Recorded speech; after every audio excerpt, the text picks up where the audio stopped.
आज ही Doubtnut app download करें। Doubtnut पर होगा अब आपके सभी मैथ्स, केमिस्ट्री, फिजिक्स और बायोलॉजी डाउट्स का सफाया।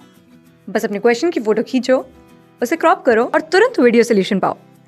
Download now. This question we have given a negatively charged object X is repelled by another charged object Y. However, an object Z is attracted by object Y. Which of the following is the most possibility for the object Z? Question में क्या given, एक negatively charge object है X।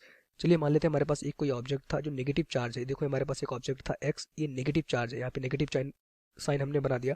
Is repelled by another charge Y, repel हो रहा है। अच्छा यहाँ पे थोड़ा समझ लेते हैं, अगर हम कहते हैं दो हमारे पास इस तरह से पॉजिटिव चार्ज है, तो दोनों चार्ज अगर मान लेते कुछ डिस्टेंस पे रखे गए हैं, दोनों पॉजिटिव चार्ज हैं, तो इनके बीच में कौन सा फोर्स लगेगा? रिपल्सन फोर्स लगेगा।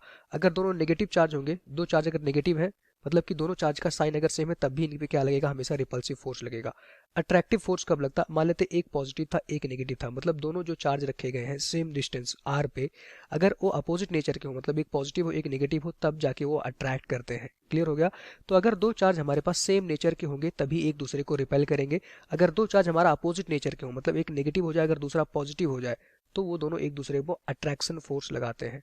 तो हमेशा जो नेगेटिव पोल्स के चार्ज होते हैं, हमेशा like poles repel each other, unlike poles are attract each other. ठीक, तो अगर दो चार्ज पॉजिटिव हैं तो रिपेल होंगे, अगर दो चार्ज नेगेटिव है तो भी रिपेल होंगे, क्योंकि दोनों चार्ज का साइन सेम है। अगर एक पॉजिटिव है एक नेगेटिव है तो अट्रैक्शन फोर्स लगेगा। अगर इतनी जानकारी आपको पता है तो इस क्वेश्चन को आप आसानी से कर लोगे। यहाँ पे देखो क्वेश्चन में कह रहा है कि एक्स ऑब्जेक्ट को एक नेगेटिव चार्ज है, मतलब एक्स हमारा ऑब्जेक्ट नेगेटिव चार्ज हो गया, नेगेटिव हमने बना दिया। Repelled by another charge object Y, repelled हो रहा है, मतलब कि जो y भी होगा वो कौन सा होगा? y x को रिपेल कर रहा है, ये हमारा y था। हमें पता नहीं y पॉजिटिव है या नेगेटिव है। अगर पॉजिटिव हो जाता एक नेगेटिव, अगर मान लेते y पॉजिटिव हो जाता तो कौन सा फोर्स लगता? देखो नेगेटिव पॉजिटिव वाले पेयर में हमेशा अट्रैक्टिव फोर्स लगता है। यहाँ पे तो रिपेल की बात हो रही है, जो y x को रिपेल कर रहा है, मतलब कि y कभी भी पॉजिटिव नहीं हो सकता। अगर x नेगेटिव है, y को भी नेगेटिव होना पड़ेगा तभी जाके y x को रिपेल करेगा, मतलब कि जो फोर्स लगाएगा y इस पे x पे इस डायरेक्शन में लगाएगा, और x भी y को रिपेल करेगा, दोनों एक दूसरे को रिपेल करेंगे। तो x का y से हमें मतलब नहीं था, y x को रिपेल कर रहा है ऐसा क्वेश्चन में गिवन है।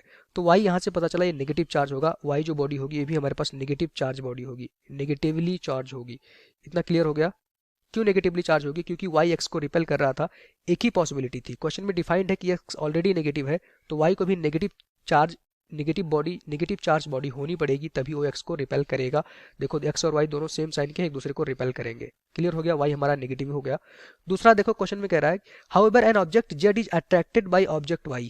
अब ऑब्जेक्ट y पता चल गया पॉजिटिव होगा, ऑब्जेक्ट z हमें नहीं पता था क्या था, लेकिन क्वेश्चन में गिवन है कि ऑब्जेक्ट y z को अट्रैक्ट कर रहा है। अट्रैक्शन का मतलब कि जो ऑब्जेक्ट z होगा उस पर पॉजिटिव साइन आएगा, क्योंकि एक नेगेटिव होगा एक पॉजिटिव होगा, तभी वो दोनों एक दूसरे को अट्रैक्ट करेंगे। क्लियर हो गया? तो अगर z को y अट्रैक्ट कर रहा है, इट मीन्स जो y z पे फोर्स लगाएगा अट्रैक्टिव नेचर का होगा, तो z भी y की तरफ दोनों एक दूसरे को अट्रैक्ट करेंगे। क्लियर हो गया?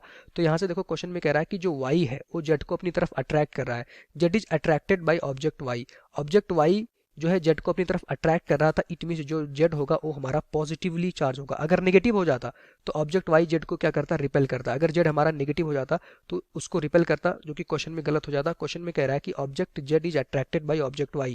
अब पता चल गया ऑब्जेक्ट y नेगेटिव था, तो ऑब्जेक्ट z पॉजिटिव होगा, तभी जाके वो ऑब्जेक्ट y z को अपनी तरफ अट्रैक्ट करेगा। अगर नेगेटिव हो जाता ऑब्जेक्ट z तो वो रिपेल करता। क्लियर हो गया इतनी बात? अब अपना ऑप्शन पढ़ते हैं, पॉजिटिवली चार्ज बॉडी। तो z के बारे में बताना था, the possibility of the object z is positively charge only, यही एक पॉसिबिलिटी है। अगर z हमारा पॉजिटिव चार्ज होगा तभी जाके y उसको क्या करेगा? अपनी तरफ अट्रैक्ट करेगा।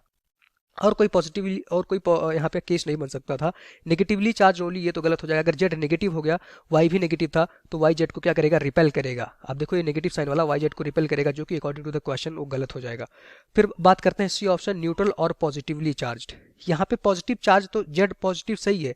अगर न्यूट्रल मतलब जेड पे चार्ज ही नहीं है, यहाँ पे न्यूट्रल की बात कर रहा है। अगर जेड पे चार्ज नहीं है, आप खुद देखो जेड पे चार्ज नहीं है, जेड पे जो चार्ज था वो जीरो है। अगर जीरो चार्ज है तो वाई जेड को अपनी तरफ अट्रैक्ट नहीं कर पाएगा, इनके बीच में जो फोर्स आ जाएगा वो हमारा जीरो हो जाएगा। जो इलेक्ट्रोस्टैटिक फोर्स लगता है, अगर दो बॉडी चार्ज है, एक बॉडी है Q1 एक बॉडी है Q2, अगर दो बॉडी चार्ज है तो तभी, अगर उनके बीच की डिस्टेंस r है, तभी उनके बीच में एक इलेक्ट्रोस्टैटिक फोर्स लगता है। अगर कहें एक बॉडी है चार्ज, एक बॉडी है जिसपे चार्ज है जीरो, तो उनके बीच में कोई भी हमारे पास इलेक्ट्रोस्टैटिक फोर्स नहीं लगेगा, मतलब ना तो कोई रिपल्सिव फोर्स लगेगा ना तो कोई अट्रैक्टिव फोर्स लगेगा अगर दूसरी बॉडी पे चार्ज हो जाता है जीरो। क्लियर हो गया? अगर जेड पे चार्ज जीरो हो जाएगा तो उनके बीच में अट्रैक्शन फोर्स नहीं लगेगा, वो तो फोर्स की वैल्यू हो जाएगी जीरो। अगर फोर्स जीरो हो गया तो कैसे वाई जेड को अपनी तरफ खींच नहीं पाएगा, तो अकॉर्डिंग टू द क्वेश्चन ये भी गलत हो जाएगा। न्यूट्रल कभी भी नहीं हो सकता, नेगेटिव चार्ज भी नहीं हो सकता, तो ऑप्शन डी भी गलत है। एक ही हमारे पास जो राइट आंसर बना वो ऑप्शन नंबर ए होगा इस क्वेश्चन का राइट आंसर। जनरली इस क्वेश्चन में हम सी ऑप्शन गलत कर देते हैं। यहाँ पे हमें पॉजिटिव तो दिखा, एक कंडीशन में पॉजिटिव वाली बनाई थी, अगर जेड पॉजिटिव हो गया तो वाई उसको रिपेल करेगा, लेकिन यहाँ पे कह रहा है न्यूट्रल। अगर न्यूट्रल हो गया तब तो उसको अट्रैक्ट वाई नहीं कर पाएगा, क्योंकि वाई और जेड के बीच में, क्योंकि जेड पे चार्ज आ गया जीरो, वाई और जेड के बीच में कोई भी हमारे पास इलेक्ट्रोस्टैटिक फोर्स नहीं लगेगा, तो वाई जेड को अट्रैक्ट नहीं कर पाएगा अकॉर्डिंग टू द क्वेश्चन। यहाँ पे अट्रैक्ट करना है, वाई जेड को अट्रैक्ट कर रहा था, तभी करेगा जब जेड हमारा पॉजिटिव चार्ज होगा। क्लियर हो गया? तो इस क्वेश्चन का एक कंप्लीट डिटेल्ड एनालिसिस हो गया। Thank you.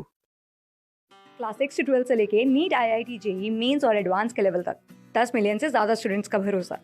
आज ही डाउनलोड करें डाउटनेट ऐप या व्हाट्सएप कीजिए अपने डाउट्स 8400 400 400 पर।